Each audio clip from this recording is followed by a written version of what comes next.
बिस्मिल्लाहिर्रहमानिर्रहीम अस्सलाम वालेकुम। Welcome to my YouTube channel. Viewers, हमारा आज का टॉपिक है विद होल्डिंग स्टेटमेंट, यानी quarterly withholding income tax statement को आपने कैसे अपलोड करना है, कैसे उसकी स्टेटमेंट को फाइल करना है, कैसे पेमेंट को अटैच करना है और उसको कैसे सबमिट करना है। आज हम ये तमाम जो चीज़ें हैं इस टॉपिक में कवर करेंगे और आपको बताऊंगा कि कंप्लीट विद होल्डिंग स्टेटमेंट जो है क्वार्टरली वो कैसे फाइल कर की जाती है। इस स्टेटमेंट में हम दो किस्म की जो है वो स्टेटमेंट को अटैच करेंगे। एक सैलरी स्टेटमेंट, यानी कि जो आपने सैलरी पे डिडक्शन की हुई है उसकी क्वार्टरली स्टेटमेंट कैसे फाइल की जाती है, और एक 153 सेक्शंस के तहत, यानी कि मैन्युफैक्चरर्स पे, सर्विसेज पे और अदर, यानी रेंट है 155 के तहत और अदर सेक्शंस के तहत जो आपने डिडक्शंस की हुई हैं उनकी जो है वो स्टेटमेंट कैसे फाइल करते हैं। तो चलिए स्टार्ट करते हैं। सबसे पहले आपने आईआरएस में लॉग इन होना है। ठीक है, लॉग इन होने के बाद आपने जो सबसे पहले काम है वो है कि स्टेटमेंट जो है उसको सिलेक्ट करना होता है। ठीक है, तो हम जाएंगे विद होल्डिंग और एडवांस टैक्स पे।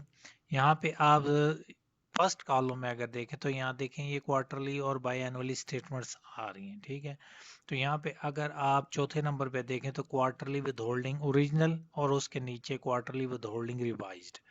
क्वार्टरली विद होल्डिंग जो ओरिजिनल है उसका मतलब है कि आपने विद इन द पीरियड अगर फाइल करनी है तो उसको क्वार्टरली विद होल्डिंग ओरिजिनल कहेंगे। ठीक है, अगर आप उस टाइम पीरियड के बाद कर रहे हैं या आपने पहले जो स्टेटमेंट की है उसमें कोई मिस्टेक आप करेक्ट करना चाहते हैं या आपने पहले नील की सबमिट की है आप उसको दोबारा करना चाहते हैं तो आप रिवाइज्ड पे क्लिक करेंगे। तो मैं क्वार्टरली विद होल्डिंग रिवाइज्ड पे जो है वो क्लिक करूंगा। फॉर्मेट दोनों का सेम है। ठीक है, फॉर्मेट में कोई चेंजिंग नहीं है। अब यहाँ से हम पीरियड सेलेक्ट करेंगे, पीरियड में हम मंथ सेलेक्ट करेंगे, क्वार्टर सॉरी सेलेक्ट करेंगे कि किस क्वार्टर से किस क्वार्टर का है। ठीक है, मैं यहाँ से थर्ड क्वार्टर का जो है स्टेटमेंट फाइल कर रहा हूँ, तो मैं जनवरी से मार्च इस क्वार्टर को जो है वो सिलेक्ट करूँगा। जब ये क्वार्टर सेलेक्ट करेंगे तो आपके पास ये इस टाइप का जो है वो ये फॉर्मेट ओपन हो जाएगा। ठीक है, अब आपने क्या करना है, अब हमारा अगला काम है कि इसको स्टेटमेंट्स को कैसे तैयार करना है।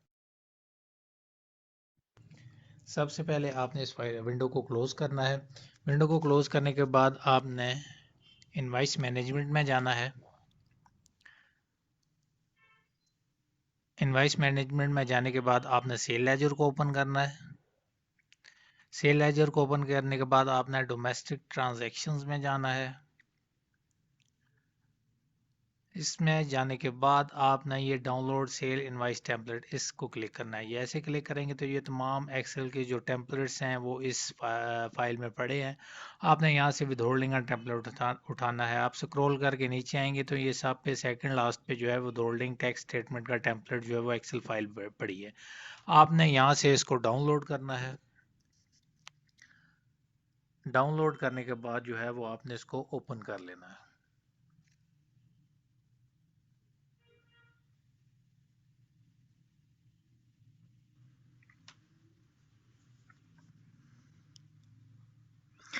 जैसे आप ओपन करेंगे तो ये इस फॉर्मेट में जो है वो ओपन हो जाएगी।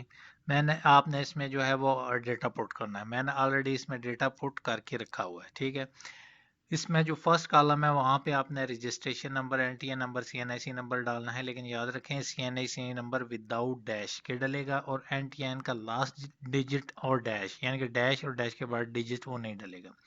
नेम में अपना नेम डालना है, ट्रांजैक्शन डेट में डेट होगी, कोड में आपने जो है वो इससे रेलिवेंट कोड डालना है। ठीक है, आइए साथ ही एक शीट अटैच है कोड के नाम से जो है वो ऑलरेडी इसमें अटैच होती है।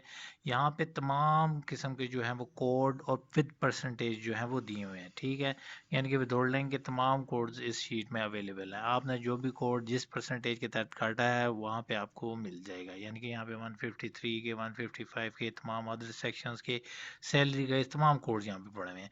मैं सैलरी का बना रहा हूँ तो मैं यहाँ से सैलरी का कोड सेलेक्ट करूँगा। ठीक है, मैं यहाँ से कोड को कॉपी करता हूँ और यहाँ पे कोड में पेस्ट करके तमाम पे जो है वो पेस्ट करता हूँ, क्योंकि मैं यहाँ पे ये सैलरी की एक शीट बना रहा हूँ। आगे आपने अमाउंट लिखनी है और उससे आगे जो है वो टैक्स डिडक्ट हुआ है वो जो सैलरी शीट पे वो आपने डाल देना है। ठीक है, उसके बाद आपने इसको वैलिडेट करना है। जैसे वैलिडेट करेंगे तो ये जो रेड कलर का आपको एक नज़र आ रही है बार, ये ग्रीन हो जाएगी, जिसका मतलब ये होगा कि आपका डेटा बिल्कुल ठीक है और रेडी टू अपलोड है, यानी कि वैलिड है, इसमें कोई एरर नहीं है। तो ये ग्रीन हमारी पट्टी हो चुकी है, यानी कि हमारा डेटा वैलिड है, और ग्रीन पट्टी के अंदर वैलिड लिखा हुआ भी है। ठीक है, यानी कि हमारा डेटा सारा वैलिड है, कोई एरर नहीं है और रेडी टू अपलोड है। अब आपने इसको सेव करना है। सेव करने के बाद आप इसको अपलोड करेंगे। जो दूसरी फाइल है 153 की, क्योंकि मेरा डेटा बड़ा है इसलिए मैंने इन दोनों को बाय पार्ट्स कर दिया, यानी कि सैलरी की शीट जो है वो एक्सेल की अलहदा बना दी है, और 153 की जो अदर डिडक्शंस के अदर सेक्शंस के तहत डिडक्शंस हुई हैं, गुड मैन्युफैक्चरर्स भी हुई है, सर्विसेज भी हुई है, या रेंट की है, वो मैंने उसकी फाइल अलहदा बना दी है। फॉर्मेट सेम है, सिर्फ चेंजेस कहाँ करनी है, जो कोड का सेक्शन है वहाँ पे आप रेलिवेंट कोड डालेंगे, यानी कि अगर रेंट का है तो वो रेंट का कोड डालेगा। 155 साथ कोड की फाइल में आप जाके देखेंगे तो 155 के तहत कोड दिया होगा, ठीक है, वो वहाँ से आप कॉपी करेंगे और यहाँ पे आपने पेस्ट कर देना है, यानी कि इसके मुताबिक रेलिवेंट जो है वो आप यहाँ पे पेस्ट करेंगे रेलिवेंट कोड। ठीक है, इस तरह जो है वो दूसरी फाइल 153 की वो भी आपने तैयार कर लेनी है। अब आपने दोबारा ड्राफ्ट में जाना है। ड्राफ्ट में जाके 165 की फाइल जो है वहाँ पड़ी होगी, आपने उस पर क्लिक करके और एडिट पे क्लिक करना है, तो दोबारा ये फॉर्मेट यानी कि फाइल ओपन हो जाएगी। अब आपने करना क्या है, सबसे पहले जो है विद होल्डिंग टैक्स, इस बटन पे क्लिक करना है। इस पे क्लिक करेंगे, यहाँ पे हम जो एक्सेल की फाइल प्रिपेयर की है उसको अटैच करेंगे। ये प्लस के बटन पे क्लिक करेंगे और जहाँ डेस्टिनेशन पे हमारी फाइल पड़ी है वहाँ से सिलेक्ट करके इसको अटैच करेंगे। ठीक है, तो सबसे पहले ये मैं सैलरी की जो फाइल प्रिपेयर की है उसको अटैच कर रहा हूँ। उसके बाद आपने इंपोर्ट के बटन पे क्लिक करना है, ये फाइल हमारी इंपोर्ट होगी। उसके बाद आपने इसको कैलकुलेट करना है और वैलिडेट के बटन पे क्लिक करना है, तो ये हमारी जो है एक फाइल जो है वो अटैच हो गई है सैलरी की, यानी कि जो सैलरी वाली फाइल थी, डिडक्शंस की फाइल थी, वो इस तरह आपने अटैच कर लेनी है। ठीक है, अब हम दूसरी फाइल जो सेक्शन 153 के तहत जो और दूसरे अदर सेक्शंस की डिडक्शंस के तहत जो हमने वो अलहदा से फाइल तैयार की थी, अब उसको अटैच करते हैं। वही उसी तरह विद होल्डिंग टैक्स बटन में जाएंगे, यहाँ पे प्लस के बटन पे क्लिक करेंगे और यहाँ से हम जो है वो फाइल को अटैच करेंगे,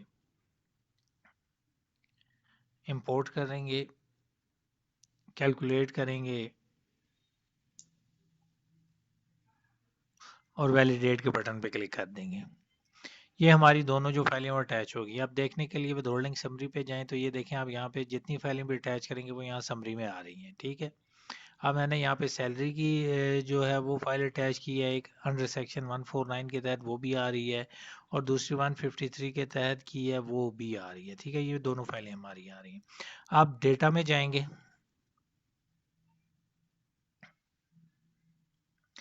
पेमेंट में जाएंगे, पेमेंट में यहाँ से हम अब इसको पेमेंट को अटैच करते हैं।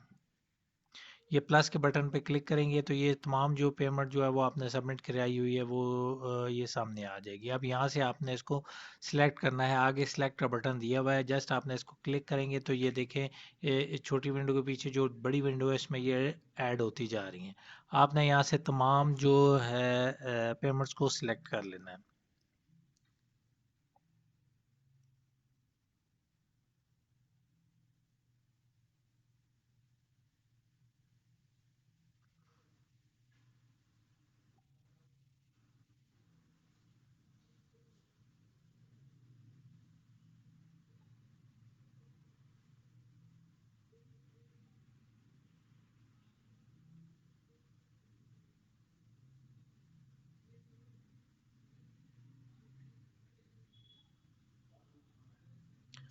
ये तकरीबन तमाम पेमेंट सेलेक्ट हो गई है और ये विंडो जो है वो खाली हो चुकी है। तमाम पेमेंट्स जो हैं वो ये सेकंड विंडो पे आ चुकी हैं। ठीक है, अब हम दोबारा डेटा के कॉलम में जाएंगे। यहाँ पे हमने कंप्यूटेशन पे जो है वो क्लिक करना है। यहाँ पे देखें, एक साइड पे फिगर आ रही है, दूसरी पे नहीं। अब हम कैलकुलेट के बटन पे क्लिक करेंगे तो ये देखिए हमारी दूसरी भी है, यानी कि जो पेमेंट अटैच की है वो भी हमारी आ चुकी है। ठीक है, अब हम इसको यहाँ से वैलिडेट करेंगे। पेमेंट अटैच करने के बाद अब नेक्स्ट स्टेप जो है वो इसको वेरीफाई करना है। ठीक है, तो ये ऊपर जो वेरिफिकेशन का टैब बना हुआ है इस पर आप क्लिक करेंगे। तो ये आपने सबसे पहले जो है वो इंटर नेम यानी कि आप अपना नाम लिखेंगे, सीएनआईसी में आप अपना सीएनआईसी नंबर लिखेंगे और वेरीफाई पिन में आप अपना पिन यानी कि 4 डिजिट्स का पिन जो है वो इसमें डाल के वेरीफाई पिन करेंगे। तो आपकी जो है वो वेरिफिकेशन हो जाएगी और उसके बाद जो है आपने सबमिट के बटन पे जो है वो क्लिक कर देना है। वेरीफाई करने के बाद अब नेक्स्ट स्टेप जो है वो हमारा रिटर्न को यानी कि स्टेटमेंट को सबमिट करना है। तो ये ऊपर जो सबमिट का बटन है इस पे क्लिक करेंगे। यस यानी कि सबमिट वो पूछ रहा है, कर दूं यस। तो ये हमारी रिटर्न जो है वो सबमिट हो गई है। अब गई के इधर कंप्लीट टैक्स में जाएंगे, यहाँ पे with holding oblique advance tax इस पे क्लिक करेंगे। तो यानी कि जो स्टेटमेंट कंप्लीट हो जाती हैं वो कंप्लीट टास्क में आ जाती हैं। ठीक है, आपने विद होल्डिंग भी खोलनी है तो विद होल्डिंग पे क्लिक करेंगे। तो ये ऊपर जो है वो 165 की स्टेटमेंट जो है वो आ रही है। इसको व्यू करें और ये प्रिंट के बटन पे क्लिक करेंगे। तो ये जो है वो डाउनलोड हुई है, इसको आप ओपन कर लें डाउनलोड होने के बाद और जस्ट इसका प्रिंट ले लें। ठीक है, यानी कि ये आपकी ये वो देखें 165 statement of withholding tax filed after revision, क्योंकि मैंने रिवाइज की है इसलिए ये लिखा आ रहा है। अगर आप ओरिजिनल करेंगे तो वहाँ पे लिखा होगा फाइल्ड वॉलंटरली। ठीक है, तो इस तरह जो है वो ये क्वार्टरली विदहोल्डिंग स्टेटमेंट्स जो है वो चाहे किसी भी सेक्शन के तहत हो, सैलरी की हो या अदर 153 की हो, तो इस तरह जो है वो आप स्टेटमेंट फाइल कर सकते हैं। उम्मीद है आज का लेक्चर आपको हेल्पफुल साबित होगा स्टेटमेंट्स फाइल करने में। अब तक के लिए इतना ही। अल्लाह हाफिज़।